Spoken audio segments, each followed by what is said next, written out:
வீட்டில் இந்த ஒரே ஒரு மேஜிக் பவுடர் இருந்துச்சுன்னா உங்களுக்கு தேவையான எல்லா சத்துக்களுமே தாராளமாக கிடைக்கும். புரோட்டீன், ஃபைபர், அயன், மல்டிவிட்டமின்ஸ்னு எல்லா சத்துக்களும் நிறைஞ்சு இருக்கிற இந்த பவுடர் ரெசிபி தான் இந்த வீடியோவில் பார்க்க போகிறோம்.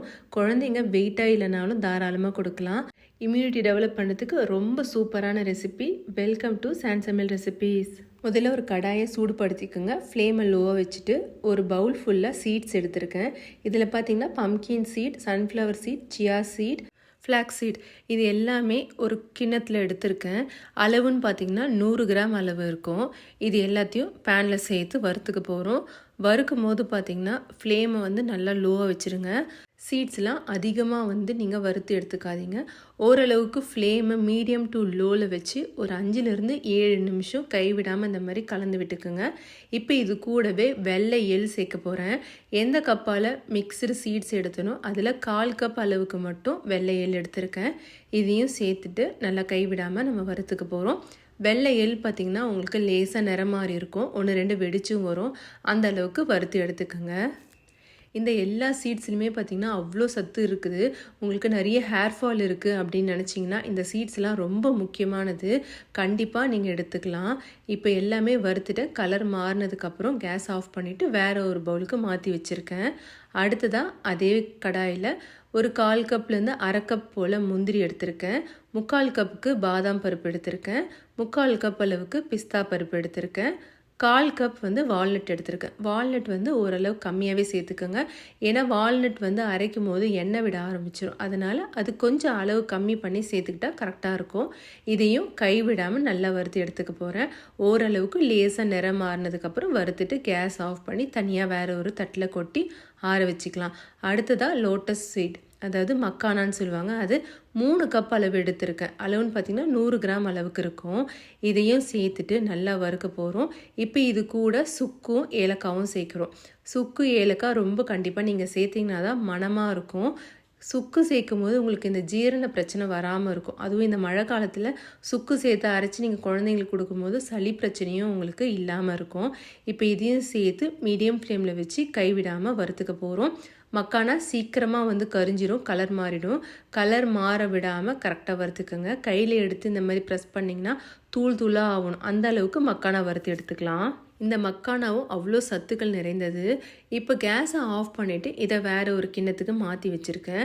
நான் வறுத்தது எல்லாமே தனித்தனியாக தான் வறுத்துருக்கேன். அதே போல் ஆற வைக்கிறதும் பார்த்திங்கன்னா தனித்தனியாகவே நீங்கள் கொட்டி ஆற வச்சுக்கோங்க. ஏன்னா ஒன்று ஒரு மாதிரி சூடு இருக்கும். அதுக்கேற்ற மாதிரி நம்ம ஆற வச்சு எடுத்துக்கணும். இப்போ மிக்ஸி ஜாரில் எப்படி அரைக்கிறதுன்னு பார்க்கலாம். ஃபஸ்ட்டு ஒரு 2 கைப்பிடி அளவுக்கு நட்ஸ்லாம் வறுத்தோம் பாருங்கள், அதை சேர்த்துட்டு பல்ஸ் மோடில் வச்சு கொரகொரப்பாக அரைச்சிக்கணும். ஏன்னா நட்ஸில் உங்களுக்கு எண்ணெய் ரிலீஸ் ஆகிடும். அதனால் கொரகொரப்பாக அரைச்சிக்கோங்க. ஒன்றும் பதியாக இருந்தாலும் பரவாயில்ல, தப்பில்லை. அடுத்ததாக மக்கானாவை தனியாக சேர்த்து நம்ம அரைக்க போகிறோம். எப்படி நம்ம தனித்தனியாக ஆற வச்சோமோ அதே மாதிரி தனித்தனியாக தான் நம்ம அரைக்கணும். ஏன்னா ஒன்றோடு ஒன்று சேர்த்து நீங்கள் அரைக்கும் போது ஒன்று ஒரு மாதிரி அரையும். நம்ம நட்ஸு ஒரு மாதிரி அரையும், மக்கானா ஒரு மாதிரி அரையும். சீட்ஸும் அதே மாதிரி தனியாக அரைச்சிக்கணும். 2 கைப்பிடி அளவுக்கு மிக்சடு சீட்ஸ் சேர்த்துருக்கேன். அது கூடவே சுக்கும் ஏலக்காவும் இப்போவே சேர்த்துக்க போகிறேன். சுக்கு நல்லா வறுத்ததால் நல்லா நீங்கள் கையில் பிச்சு விட்டிங்கன்னா நல்லா உதுத்து வந்துடும். அதையும் சீட்ஸோடு சேர்த்து பல்ஸ் மோட்லேயே வச்சு அரைச்சிக்கலாம். உங்களுக்கு கொரகொரப்பாக தான் இருக்கும், நம்ம சலிச்சுக்க போகிறோம். அதனால் ஃபஸ்ட்டு கொரகொரப்பாகவே அரைச்சிட்டு நம்ம ஒரு பவுலில் சேர்த்துக்கலாம். அடுத்ததாக பார்த்திங்கன்னா இந்த மாதிரி பெரிய ஹோல்ஸ் இருக்கிற சல்லடை எடுத்திருக்கேன். நட்ஸ் பவுடர் எப்பவுமே ரொம்ப உங்களுக்கு நைஸாக அரையாது, அதே மாதிரி நைஸாகவும் கிடைக்காது.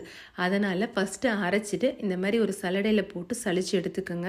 சலிச்சதுக்கப்புறம் மேலே நிற்கிறத இன்னொரு முறை மிக்ஸி ஜாரில் சேர்த்து அரைக்க போகிறோம். இந்த மாதிரி ஒரு 2லேருந்து 3 பேட்ச் நீங்கள் அரைச்சி எடுத்துக்கிட்டிங்கன்னா நல்லா ஓரளவுக்கு நைஸாக இருக்கும். பாலில் கலந்து குடிக்கும் போது உங்களுக்கு நல்லாயிருக்கும். இப்போ பாருங்கள், சலிச்சிருக்கிறேன். சலிச்சது போக மேலே பார்த்திங்கன்னா இந்த அளவுக்கு நிற்கும். இதை வேறு ஒரு கிண்ணத்துக்கு மாற்றிக்கலாம். இதே போல் ஒன்று தனித்தனியாக அரைச்சிட்டு சலிச்சிட்டு இந்த மாதிரி தனியாக ஒரு கிண்ணத்தில் எடுத்து வச்சுருக்கேன். இப்போ இந்த தனியாக கிண்ணத்தில் எடுத்து வச்சதை மறுபடியும் மிக்ஸி ஜாரில் சேர்த்து அரைச்சி எடுத்துகிட்டு வர போகிறேன். இது போல் இந்த ப்ராசஸ் பண்ணால் மட்டும்தான் உங்களுக்கு நட்ஸ் பவுடர் கரெக்டாக கிடைக்கும். மொத்தமாக எல்லாத்தையும் கொட்டி ஒன்றா அரைச்சிங்கன்னா அது உங்களுக்கு சரியாக வராது. ஸோ இப்போது அரைச்சி தனியாக மறுபடியும் சலித்து எடுத்துக்க போகிறேன். இதே மாதிரி 3-4 முறை பண்ணிவிட்டு கடைசியாக இந்த அளவுக்கு குருணை நிற்கும். இதை நீங்கள் ஒன்றுமே பண்ண முடியாது. இதை அப்படியே சேர்த்துக்கலாம். லாஸ்ட்டு இருக்கிறத சேர்த்துட்டு நல்லா ஒரு பவுலில் கொட்டி கலந்துக்க போகிறோம். இந்த பவுடரில் பார்த்திங்கன்னா உங்களுக்கு நட்ஸு சீட்ஸ் எல்லாமே இருக்கிறதால சின்ன பசங்களுக்கு தாராளமாக நீங்கள் கொடுக்கலாம். டெய்லி 1 ஸ்பூன் அளவுக்கு பாலில் மிக்ஸ் பண்ணி கொடுக்கலாம். அடுத்ததாக பார்த்தீங்கன்னா 1/4 டீஸ்பூன் அளவுக்கு மஞ்சத்தூள் சேர்க்குறோம். அடுத்ததாக கொஞ்சமாக குங்குமப்பூ. இது 2ம் எதுக்காக சேர்க்குறேன்னா ஒரு கலர் கொடுக்கும். நீங்கள் இந்த நட்ஸ் பவுடரை பாலில் கலந்து குடிக்கும்போது பார்த்திங்கன்னா நல்ல ஒரு லைட் எல்லோயிஷ் கலர் கிடைக்கும். அது வந்து குடிக்கும் போது நல்லாயிருக்கும். அதே போல் மஞ்சத்தூளும் உடம்புக்கு நல்லது, ஆன்டி இன்ஃப்ளமேட்ரி இருக்கிறதால அதுவும் இதில் சேர்த்து நல்லா கலந்துக்க போகிறேன். இது நீங்கள் கலந்துக்கிட்டிங்கன்னா தான் அந்த மஞ்சத்தூள் எல்லாத்துலேயும் உங்களுக்கு கலந்து வரும். அடுத்ததாக பால் எப்படி ரெடி பண்ணுறதுன்னு பார்க்க போகிறோம். 2 ஸ்பூன் அளவுக்கு நட்ஸ் பவுடர் சேர்த்துருக்கேன்.